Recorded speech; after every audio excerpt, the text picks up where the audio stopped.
it's my second time here.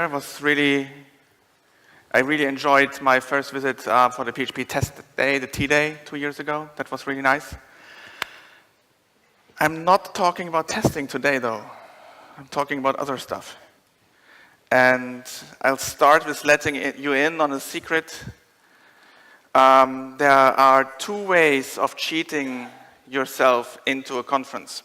One is you build a software like Chris did for a call for papers and put the backdoor in so you get accepted. And the other is have crazy ideas for a title, for neatly packaging up the content that you want to talk about in an interesting way that gets you selected.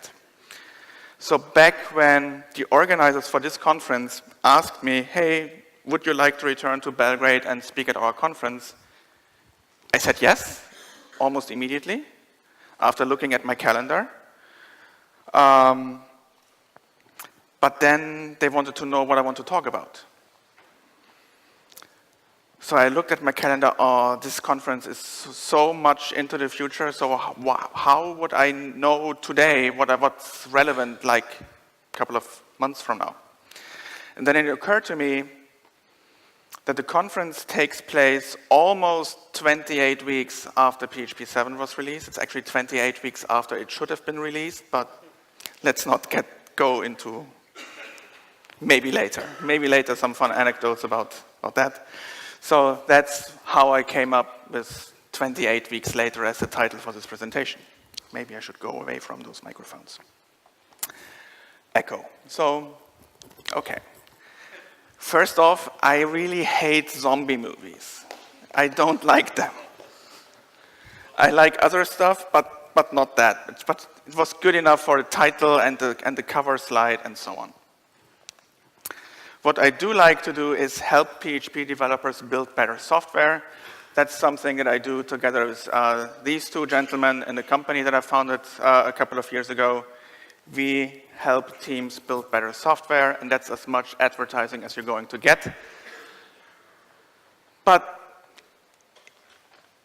people that know me know that I really like movies and TV shows, more TV shows than movies actually, but we already had the 28 weeks later and already established that I don't like zombie movies, but at the core, or at least at the beginning of 28 weeks later, there's a virus. And there's a really good movie about the virus called Contagion. If you haven't seen Contagion, have a look.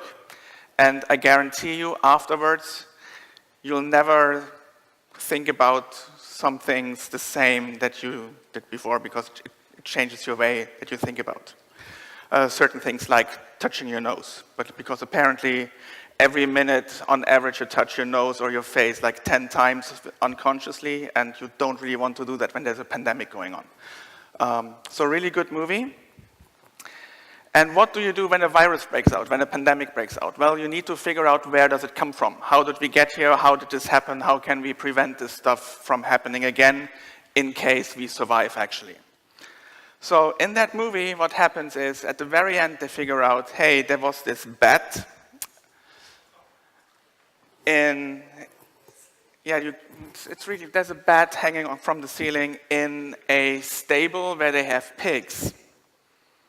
So the bat drops something on the floor, the pig picks it up, somebody carries the pig somewhere else, a cook, tries to work with the pig and cuts himself on a tooth, and then he's interrupted. We have this very important guest in the restaurant, you need to shake her hands. And he didn't wash his hands. So that's patient 0. But we're here to talk about patient 7, which was released like 28 weeks ago. So that was on December 3rd last year, the day of the outbreak, the day PHP 7 was released. So one of the important things that you have to do when there's an outbreak, you need to figure out, what is this thing? What are we dealing with? And if you ask me, there are 4 aspects to what PHP 7 is about. It's Yes, to most people, it's about performance because your application suddenly runs 2 or 3 times faster than it used to, and that's awesome. But that would not have been possible without refactoring the code base of the PHP compiler and the PHP runtime, which not only makes things faster, but also makes it more easier and convenient for people that work on the PHP runtime in the future to add new features. Because the code is much cleaner than it used to be. It's still not perfect, but to be honest, which software is actually perfect? So it's a lot better than it was like 2 or 3 years ago. There was a lot of cleanup, a lot of really confusing, weird, arcane syntax that nobody, hopefully, has ever used. Some of the things that we removed, I didn't know were in PHP and were possible, and thank God they're gone. And of course, performance, and with regards to features, most people talk about the type system, and we'll have a look at what that is about. So, the way that most people talk about a new version of something like PHP is, here's all the awesome new stuff, talk about that for 40 minutes, and then the last 5 minutes, yeah, we broke that, sorry, I'm not going to tell you why we did that, and you're on your own, good luck. So I would like to turn it on its head and start from a different angle why we did, and make it a little bit clear why certain things were done. So, there were quite some changes under the hood. The executor uses less memory and executes bytecode faster. That's where most of the performance improvements come from, and this is a comparison of running the same test suite with PHP unit with PHP 5 versus PHP 6. With PHP 5.6, we need 304 million CPU instructions, and same PHP code with PHP 7 uses 30% less CPU instructions, which makes it a lot quicker. And that was a year-long effort of basically 3 people to speed it up. That was Nikita, Dimitri, and Xintian. And some of them are paid to work on things like that. Most of them are not. But yeah, that's really an awesome development that went into PHP 7. Oh, that looks weird. That sometimes happens with weird resolutions. CSS, you got to love it. So benchmarks. Like everybody talks about performance, and of course, I'm a bit focused on this PHP unit thing. So I took a test suite that has 450,000 tests, real unit tests that don't do any I/O, just execute raw bytecode, raw code. And the same test suite with PHP 5.5 took 152 seconds, and with PHP 7 it takes 49 seconds. That's quite an improvement. And that's not an uncommon performance gain you see when you take an application that is currently running on PHP 5 and move it to PHP 7. It's usually somewhere between a factor of 2 and a factor of 3. At the same time, it uses less memory, which is good. I mean, memory is nowadays a lot cheaper than it was 21 years ago when PHP first came out. But still, there's only so much memory that you can put into one machine, and if you can get away with 25% less memory, that's awesome. Performance speedups are much more extreme if you look at the type of code, the type of programming you shouldn't be really doing in your everyday work with PHP, but if you build tools that operate on PHP code, for instance, like high CPU-intensive algorithms that do stuff on abstract syntax trees and so on, then you get things like 5 times faster with PHP Code Sniffer, for instance, and damn it, CSS. And PHP Depend, for instance, gets 4 times faster, which is really huge, from over 4 minutes to down to less than a minute. That's quite awesome. Of course, there is almost no area in software development, maybe with the exception of salaries, where people lie more than when it comes to benchmarks. So lies, damn lies, and benchmarks, this is the environment that I use. And of course, I lied because even I do not have a test suite with 450,000 unit tests that don't do anything I/O lying around. But I remembered when I did the benchmark that I implemented a feature in PHP unit over 10 years ago, which is -- repeat, which repeatedly executes a test suite. I don't remember why I implemented that 10 years ago, but now I like to use it for benchmarks. Really handy. Rasmus did a lot more benchmarks on common applications like Drupal, Joomla, Magento, WordPress, whatever. So feel free to look at that.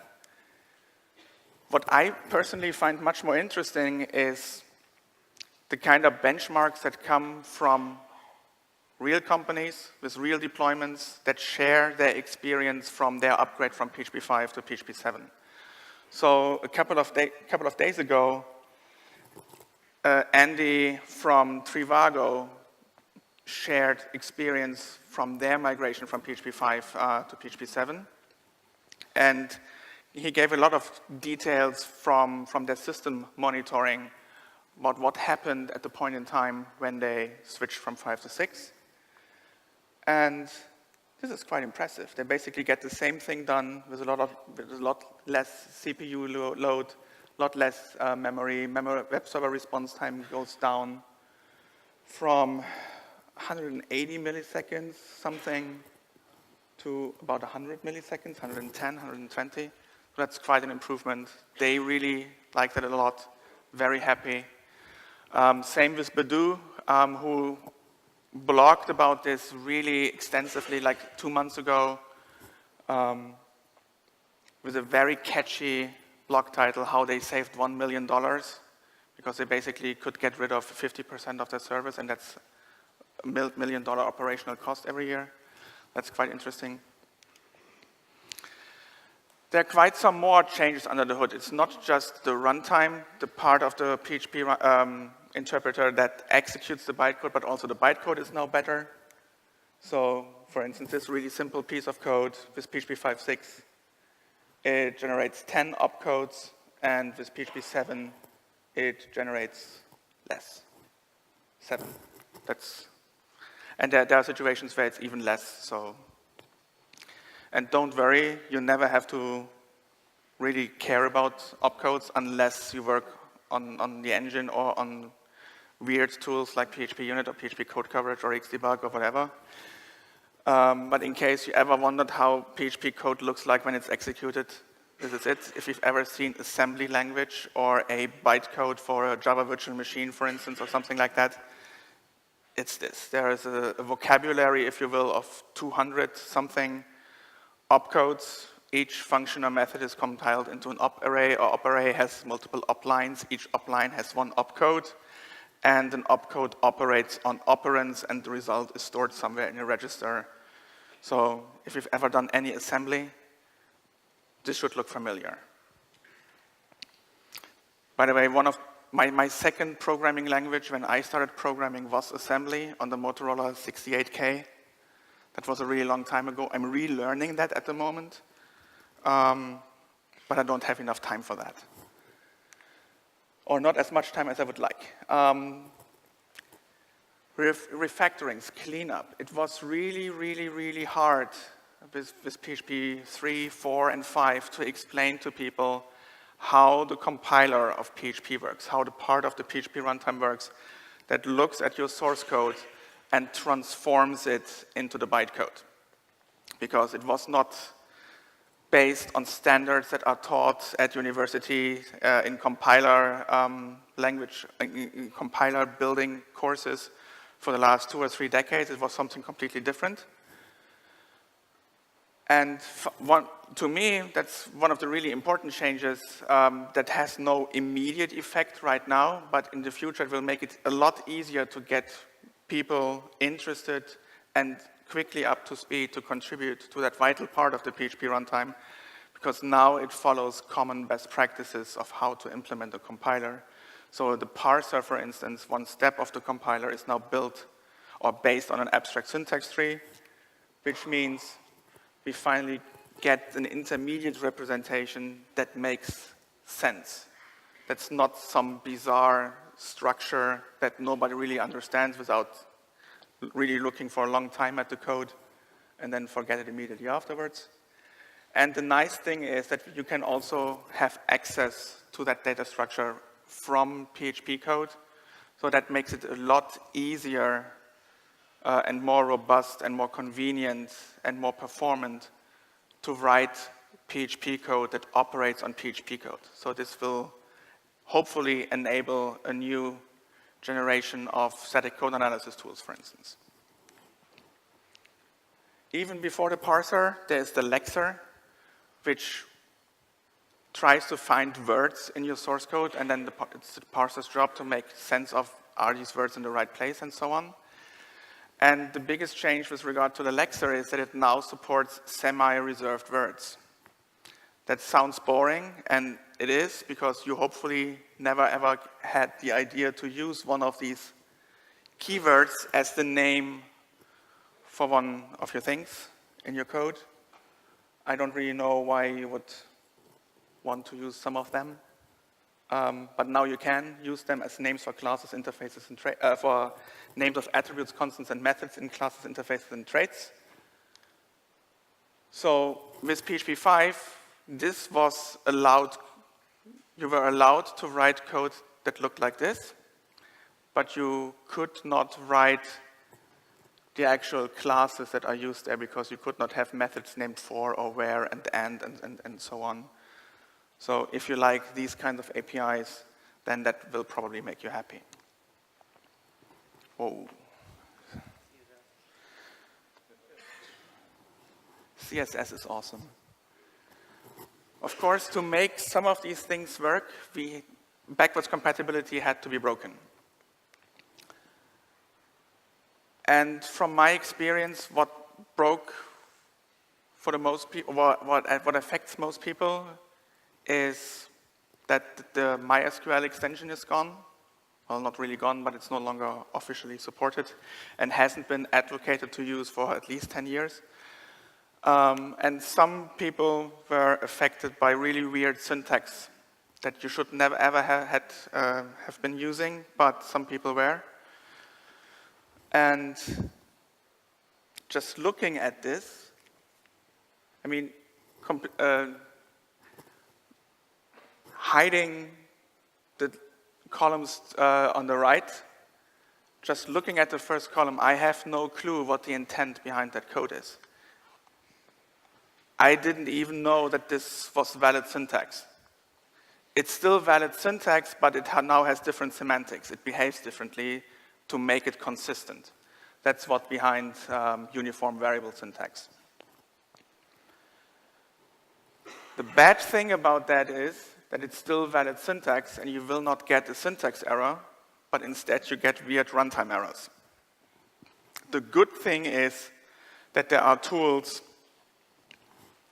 like PHP 7 CC, PHP 7 compatibility checker that will look at your code base, spend a couple of seconds looking at the code, and then tell you, yep, you're affected by this, you're using this syntax in this place, fix it. And fixing hopefully doesn't mean that it looks the same, but only a little bit different afterwards, but you really clean the code up and make it readable, because none of these statements make any sense to me at first glance. It takes 10 seconds, 15 seconds, 20 seconds to understand what's going on. And there's a 10-second rule for code reviews. If after 10 seconds of looking at a line of code you don't understand what it does, delete the line of code. And write the code in a way that you understand it. The idea behind that, if there's a piece of code and every time you have to work on that area of code of your application, you need to invest half a minute, maybe not just you, but maybe a colleague of you that you ask, hey, come over here, what does this do? And then you spend 2 minutes, but it's 2 people, so it's almost 5 minutes. So that's time that you're not spending on actually solving the problem. That's time that you invest into something that should be fixed. So please fix it. Do yourself a favor. There are some new reserved words. Sorry, you're no longer allowed to have a class that is named string, or a class named object, or a class named null. I don't know. Some extensions are gone, which hopefully, at least in the case of the first 2 on the list, you haven't been using in quite a while. exec is slow. It's not binary save. It doesn't know about Unicode. It's a security issue. Don't use that. And xMySQL, the people who work on the MySQL drivers, the MySQL connectors for PHP, have been telling people for at least 10 years, don't use this. And now it's gone. My friend Stefan summarized that last year at some point and basically said, well, after waiting for, or after being stuck with PHP 4 or PHP 5 for 11 years, you cannot really expect the 2 times, 3 times performance improvement without having to change a little bit. And most of the changes are not that bad. It's a lot less painful to migrate from PHP 5 to PHP 7 than it was to migrate from PHP 3 to PHP 4 or from PHP 4 to PHP 5. If you are at least on PHP 5.4, it's almost no work. You can usually get it done within a couple of days. Have to look for ERAG and MySQL, yes, but other than that, it's really painless. But of course, we also got new features. And of course, I'm biased, but to me, that's the most important feature of all. No more fatal errors, or almost no more fatal errors, which means that with PHP unit, you don't get a stack trace. I mean, come on, we're not Java. We are not the domain-specific language that transforms XML into stack traces. We want to get shit done. So this was one of the most annoying things when I was using PHP unit. There was an error in some piece of code that I was testing, and there was a fatal error, and execution would stop. There would be no useful output. The other tests that came afterwards would not be executed. There were no log files. So this is especially annoying if that happens on a continuous integration server, because the build will not just be read for being a failure, not successful build, but it would actually be broken because there is no information that the continuous integration server can look at and figure out what happened. It's just completely broken. There's no log files, so that's really, really annoying. So instead, with PHP 7, what happens if you run that? It runs to the end. If there's a fatal error in one test, okay, we mark that test as a failure, and then it goes on with the next test. And it continues until the very end. You'll get a summary, you get the log files. That's really, really nice. Return type declarations. One new syntax feature. So you can now use type declarations for the return type of functions and methods. And if that is not matched, then you get the runtime error. So in this case, we declare a method named very imaginatively and creatively m. And m says, I always return an int. And if you don't return an int, then you get the type error, hey. The contract says you always return an int. You're not complying with the contract. You return something else. Fix this. That is really nice. What I personally don't think is very nice is the way that the support for Scalar type declarations for parameters was added. So there are 2 modes of operation. This is the standard one, coercion. So in this example, we have a function named m, which takes 3 arguments, a string and an int and a float. And if I call that with something else, it will just automatically cast that. And that's in the spirit of PHP, and that's more or less okay. See, I'm German, I like things to be strict. But wait, there's a strict mode, but that's not strict enough for me. So what have we here? We have the same method, still wants a string and an int and a float. And in some other file where I use this code, at the very top of the file, I have this pragma, which says, I want strict types. And what that does is it tells PHP to interpret all the scalar type declarations of functions and methods that are called from this file. So everything I call from this file will be interpreted strict if there is a scalar type declaration. It's not something I can, as the author of class C, put at the top of my file and say, whoever uses this has to interpret this. This has to be interpreted strictly, but that's just me being German. So the strict mode, just my personal opinion, the strict mode is not strict enough, and there should only have been 1 mode of operation and not 2. But this is probably the topic that was discussed the most in the history of the PHP language. And we have it now that way. Maybe in PHP 8 or 9 we get it in a sane way, but it's weird. We got some more syntactic sugar. There's now a null coalesce operator, which basically allows you to concatenate a couple of variables using the double question mark operator. And the first variable in that list that is not null will be assigned to whatever is on the left side. Sometimes useful, I'm told. I've never missed it. But the spaceship operator is something that I missed. So I'm quite happy that that is there now. Also, huge discussion on the mailing list. What kind of spaceship is this?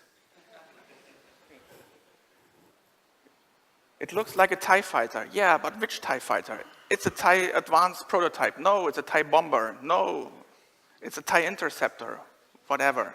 It's the combined comparison operator that comes in really handy if you write callback functions for PHP's sorting functions, for instance. And a whole lot more that I don't really have the time to talk about.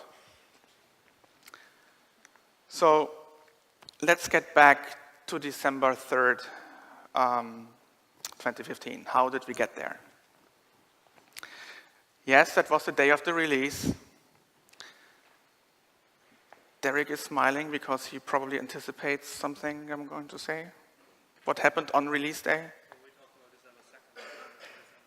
Okay, so you talked about something else. So the final release was delayed for a couple of hours because of OpenSSL. That was really annoying because we could not release because of OpenSSL and Windows builds. But that's weird. But that's just Windows and OpenSSL and stuff. We had a couple of release candidates. That's really boring. That should have been the release date, November 12th. That didn't happen because of last-minute bug thingy that was found. But that was not fixed in time for November 26th, so we needed another release candidate. So that way we ended up with December 3rd. There was a time between the second to last, at some point in October, we wanted to release, but we couldn't because of Turkey Fest. No, we cannot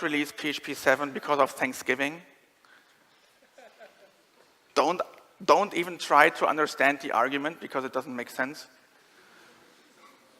And then when release candidate 7 became necessary, people were getting really anxious. It's already the middle of November. What if this doesn't work? What if we don't release 2 or 4 weeks from now? Then it's Christmas. And then we cannot release before Christmas because that's another big holiday, and that's actually a holiday that's relevant almost everywhere in the world and not just in the US. So no, we cannot do that. So we need to postpone after Christmas. And then it's New Year's, so we cannot do it this year, so we need to postpone it until January or February when people come back from their vacation. So we were really glad that we managed to put it out in the first week of December. After Thanksgiving, well after Thanksgiving, enough time before Christmas. So maybe Christmas came early, I don't know. Was really, I didn't really understand the discussion, but anyway. So we had a couple of release candidates. And I just selected some points in time before the release candidate phase to talk a little bit about, because that's the question that I get asked a lot, like how do new features make it into PHP? How does that happen?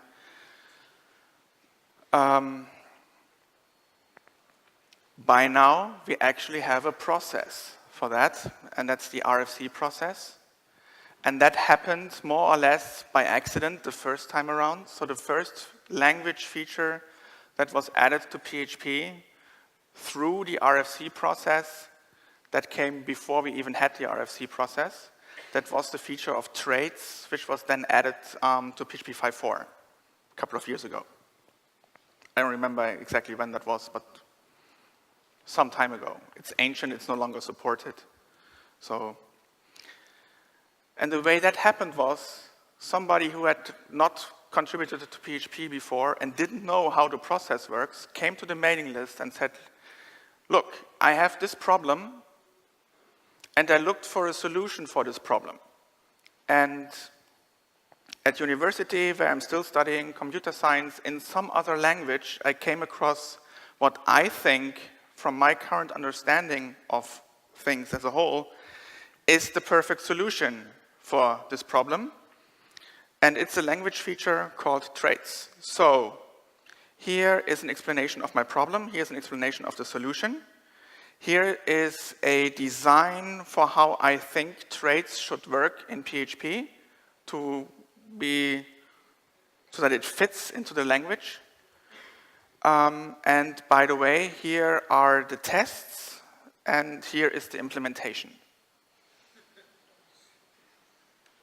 So that was kind of new, because up until then, what mostly happened was you got emails like, PHP is stupid because this other language has this, and I will stop using PHP if you don't implement that. Go. Which is not really a successful way of engaging and motivating people to help you. So in this case, it worked, and out of that came a discussion like, wouldn't it be nice if in the future for all, at least for everything that changes the syntax, we had a structured process like this, where somebody says, okay, this is the problem I want to solve, this is how this solution is designed, here are maybe some test cases, and ideally, cherry on top, the implementation, but then again, not everyone can write C code and contribute to the PHP runtime. But it's a really good starting point if you have this documentation, this design, and maybe some tests, and then if enough people support that idea, somebody will implement it, hopefully. So there are a couple of RFCs that are important to PHP 7.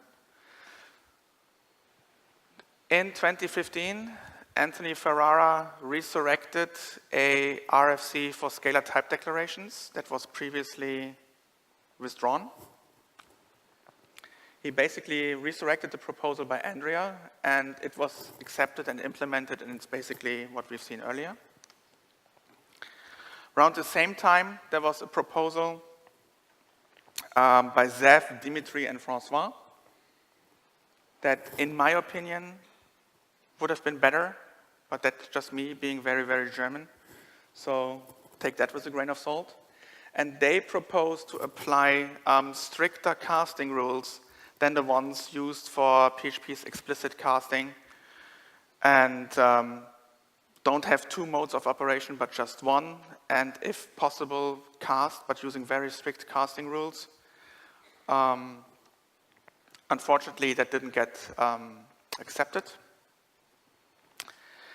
About a year before that, there was the vote on PHP-NG. PHP-NG was something, by that time, in August 2014, it was a branch in PHP's Git repository. It started about a year before that. Basically a rewrite or partial rewrite of the compiler and the executor. Basically the foundation for all the performance improvements that make PHP 7 so amazing and awesome. And in August 2014, there was a vote, do we want this? Of course, everybody wants performance improvements, but do we want them in the way that they're implemented here, and is this the way to go forward?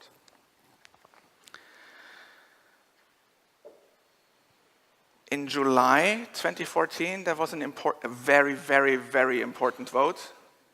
What do we name the next major version of PHP?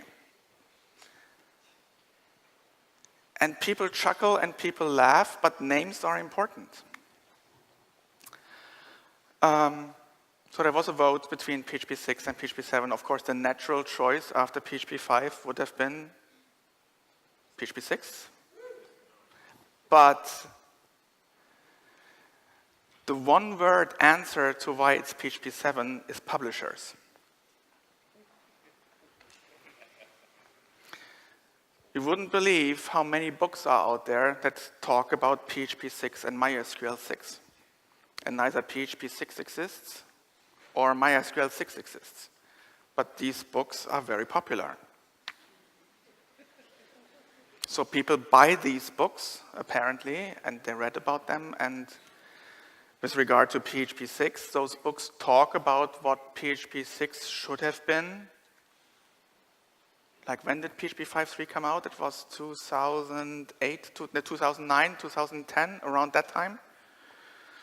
So for about 2 years or so, PHP project worked on PHP 6 and then decided, no, this is not the way we want to go. Basically, they took all the features that were implemented on top of PHP 5.2 that were not related to Unicode and backported them, and that became PHP 5.3. So the name PHP 6 was burned.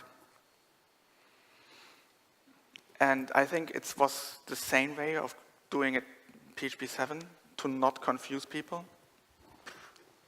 I mean, of course, people are confused that it's not 6, but they would have been a lot more confused people, I believe, if we would have released it as PHP 6, and then it would be competing books on PHP 6, one on the real one and one on the fantasy product that some publisher had a couple of years ago. So it's good that it turned out this way. And I mean, there's also no Windows 9, and the reason for that is even crazier. So 7 is okay. I mean, I would have been fine with, I don't know, PHP 2015. Well, at the end of the day, it's just a name, it's a number, whatever works. In May 2014, there was a discussion about PHP-NG. Dimitri came to the list and said, hey, this is what I worked on the last couple of months. It's a lot faster. What do you think?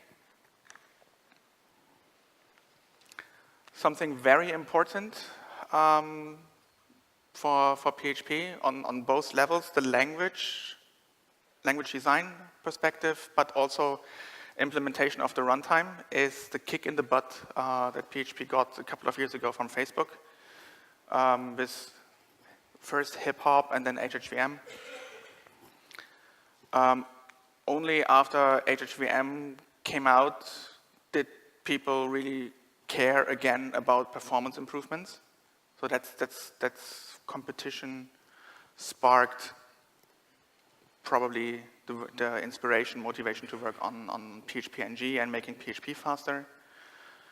And that was already before 2014, but in March 2014, Facebook publicly announced and publicly started speaking on, look, we not just have our own runtime that runs PHP code a lot faster than PHP 5, but we also designed this superset language on top of PHP's syntax called hack that has some syntax features that we are missing from PHP, and that led to some cross-pollination of ideas. Lots of RFCs for syntax additions came out of that. Look, we had this problem at Facebook or somewhere else where people use hack, and we added this syntax feature, and this could also be added to PHP. And so that's where some of the ideas came from. Even before hack was officially announced, there was already an influx of ideas for programming language design coming from Facebook. So PHP 5.5's generators features was first implemented in HHVM and proved there that it's useful for some situations. So that's how it was, or why it was proposed as a feature for PHP. Also in 2014 was the original proposal for how we have scalar type declarations now in PHP 7, which was withdrawn due to issues that I rather not go into. Actually forgot most of them. But this was not the first time that the PHP project talked about adding support for scalar type declarations. For a second, I thought that Derek hacked my notebook. Again. Well, you never really hacked my notebook, you only spilled orange juice over it once.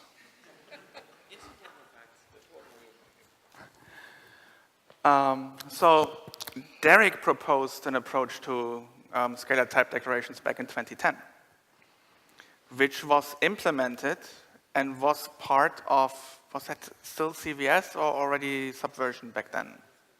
That was SVN. It was in SVN for a couple of weeks or even months, but was pulled out before the final release of PHP 5.4. I don't really remember the reason why it was pulled out. That's for another time, okay. That's a question that you can ask Derek after his presentation on Mongo, if you're interested. So Derek's idea was, let's not worry about how we interpret these scalar declarations, because that's where not really the contention, but the different opinions were colliding. Everybody agreed basically on the syntax, but nobody could agree on how to implement the semantics. So the compromise was just implement the syntax and don't do anything by default with the information. Just have the information there, have it in code and no longer in comments, and augment PHP's reflection API on the one hand to access this information at runtime, and on the other hand also provide extension endpoints so that you can write an extension in C that hooks into the runtime and does something with that information. For instance, enforce the information while you're testing, but don't enforce it in production, or whatever crazy ideas people had with that. But even that wasn't the first time that was discussed. The year before that, Ilya had an idea. He probably had probably proposed the strictest implementation of the semantics. And of course, very, very strict. Not really a chance to be accepted. So that didn't happen. But enough with looking into the past. Pretty soon now, we'll have PHP 7.1. Even more work has been done by Nikita and Dimitri and Xintian on the compiler, and most importantly on the optimizer. The optimizer now can perform type inference, so it can do optimizations based on the types, and if there's no type information, it can, to some extent, guess the type by inferring it from the context, how you're using the variables. And that allows for some interesting optimizations. But again, that's something under the hood. There are a couple of syntax additions that have already been accepted in the RFC process and implemented and merged. There are some syntax additions that are currently being voted on or no longer being voted on, but the vote is put on hold, but hopefully opens up again soon. But what I'm going to show you right now has been accepted and implemented and will be in PHP 7.1. I have no idea why this was omitted from PHP 7.0. It should have been in 7.0 for the return type declarations feature. Basically, what this allows you to do is you can now declare that a function or method does not have a return type, does not have a return value, sorry. So if you declare it to be of type void, and if you at any point in the code of the function or method use a return statement to return a return value, that's an error, because you're not allowed to do that, because you declared in the contract that this does not have a return value.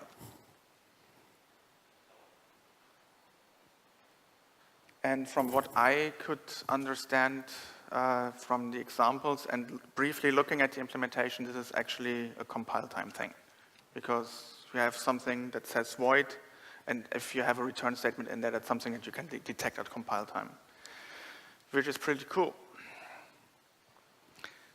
That's again one of those features that I have never missed, and I'm not likely to use at some point, but people wanted it. And as far as I understand it, it's the first attempt to move into a direction for our type system to support union types. So what this allows you to do is you can now catch or handle multiple types of exceptions with a single catch statement. In the case that you have the same PHP code for handling two exceptions of different types, now you don't have to have code duplication. I don't really understand how that can be, but maybe that's just me. I don't know. I'm weird sometimes with regard to syntax sugar and so on. This, however, is useful, I think. Class constants can now have a visibility.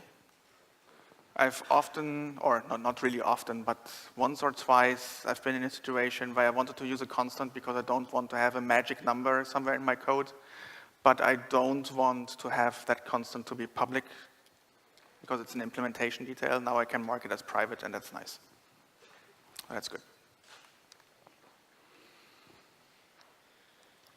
So a little bit of warning at the end of the talk. Security support for PHP 5.5 ends in July. That means the PHP project will stop providing security fixes.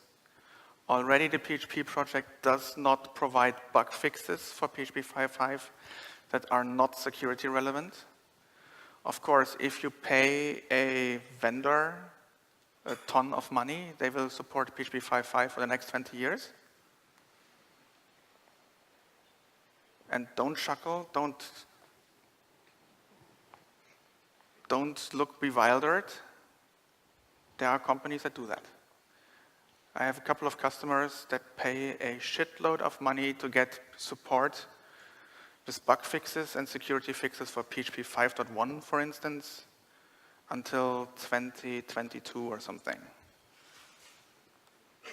There's a hosting company in Germany that have a separate business division that provides hosting for PHP 3, PHP 4, and really old version of PHP 5 with people that fix bugs and issues in those really ancient versions of PHP.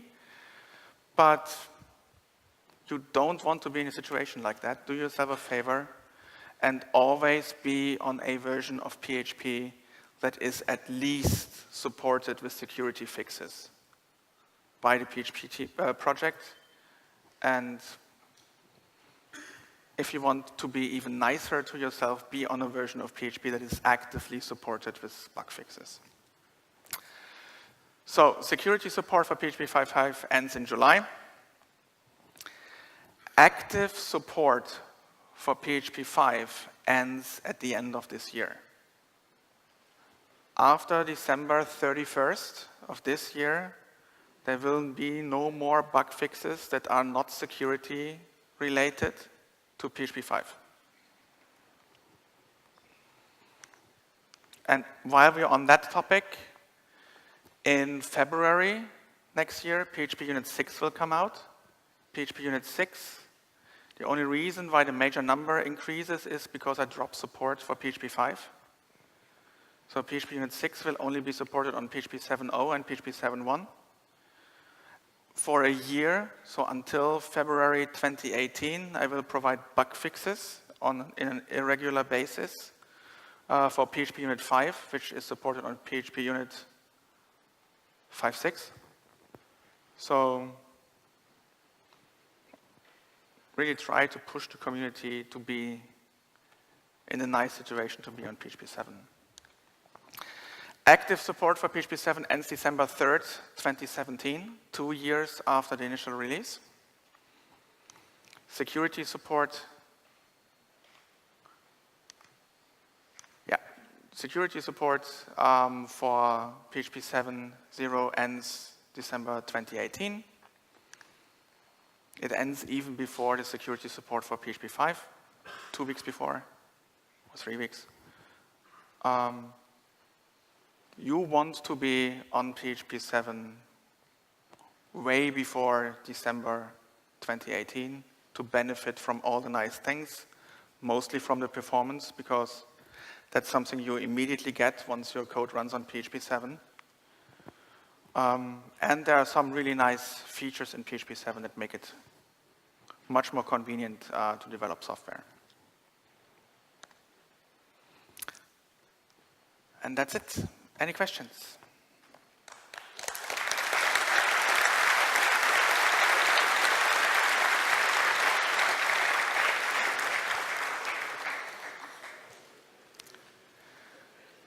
Marco has a question. Yeah, I'm sorry. Do you know if there is a list somewhere of fatal errors that were not yet converted to throwables? Like, is there a list somewhere of the fatal errors that were not converted? That's a question I had myself recently and I couldn't find an answer. You're also checking? You are making one. Awesome. Derek makes one.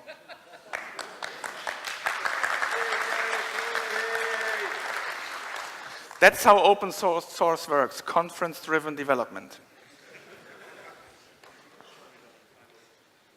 Any more questions? Everybody wants to have lunch. That's a lesson I learned at my very first conference. Don't come between your audience and lunch. But I will.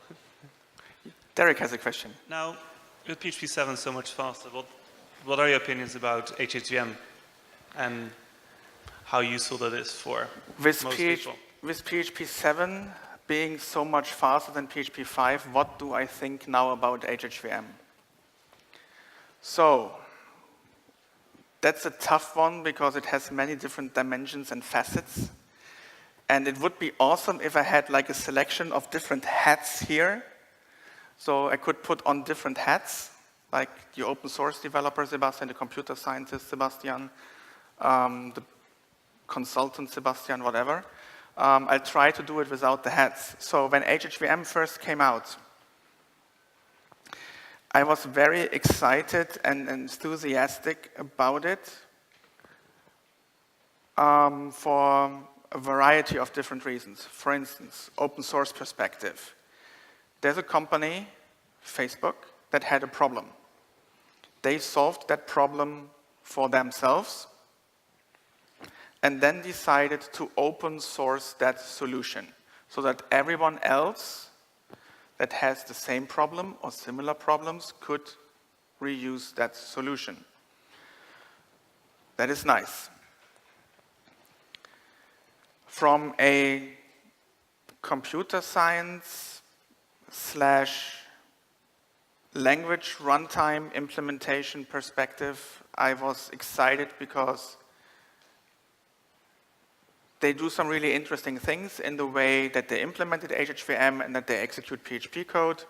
And I found that interesting, and I'm the kind of person that gets excited about that. Let's leave it at that. So that was nice.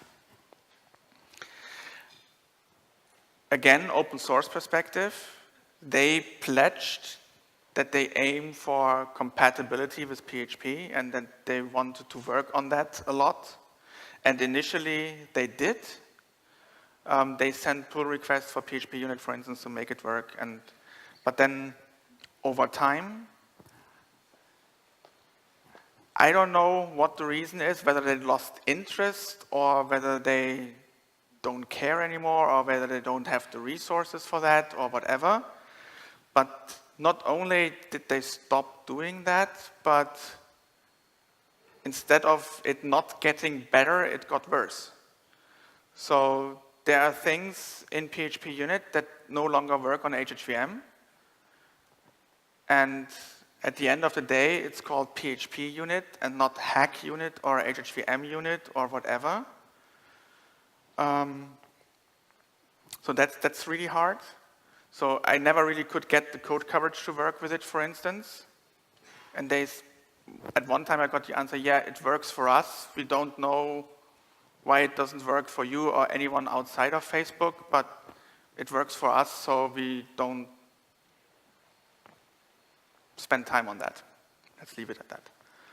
They removed some features that I was really excited about, but coming back to the original question with regard to the performance, I don't really care at all about HHVM anymore.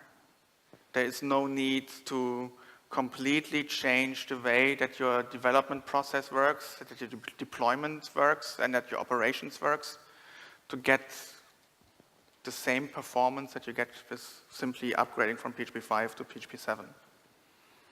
So I'm not really interested in HHVM anymore. And when somebody submits a bug for PHP unit and I cannot reproduce that with PHP, and they say they experience it on HHVM, then I don't even bother trying to reproduce it on HHVM because it's really a hassle for me to have HHVM around. Yes, I run PHP unit's test suite on Travis on HHVM, and most of the tests work, but specific bug reports, I don't have the time to try to make it work on some other platform that I'm not sure will live up to the promise of always being compatible with PHP. From a business perspective, that doesn't make sense to me. I mean, Facebook is not a company that sells programming languages or programming language tools or compilers or runtimes. They have their business and they have their runtime. And as soon as all of their code base is hacked, they have no incentive from a business perspective to still support PHP. So, really long-winded answer, but a really broad topic, so sorry about that. Don't want to get between you and your lunch. Any more questions? There's a question.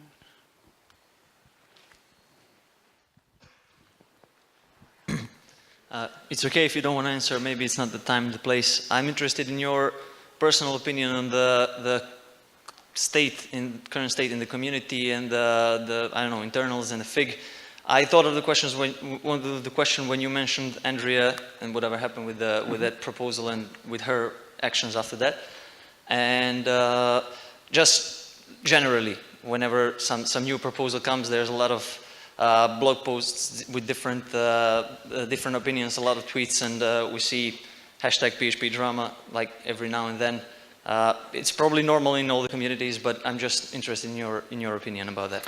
Okay, so I didn't understand every word that you said. Sorry.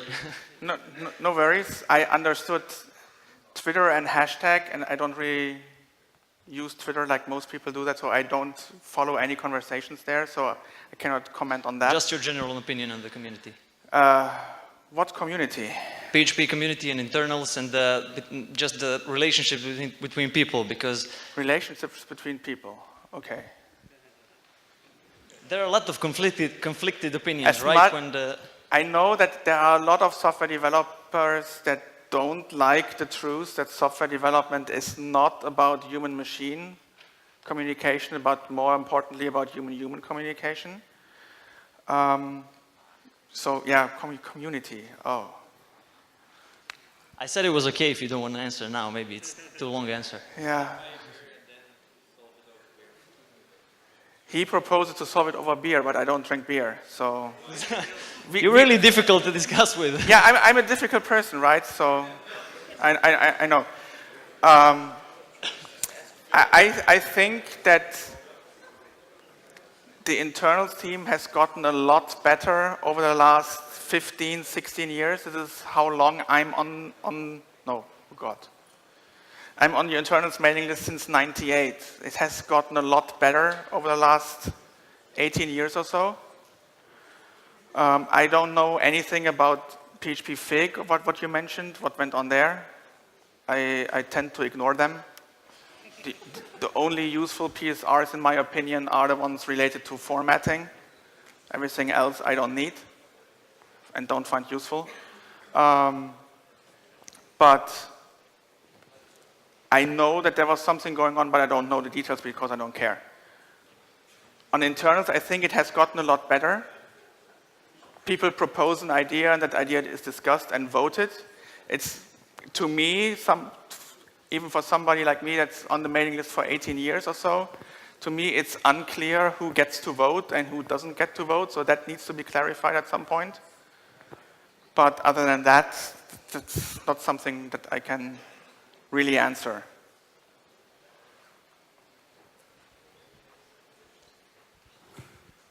Okay. So the next question is probably, when will there be lunch? Now.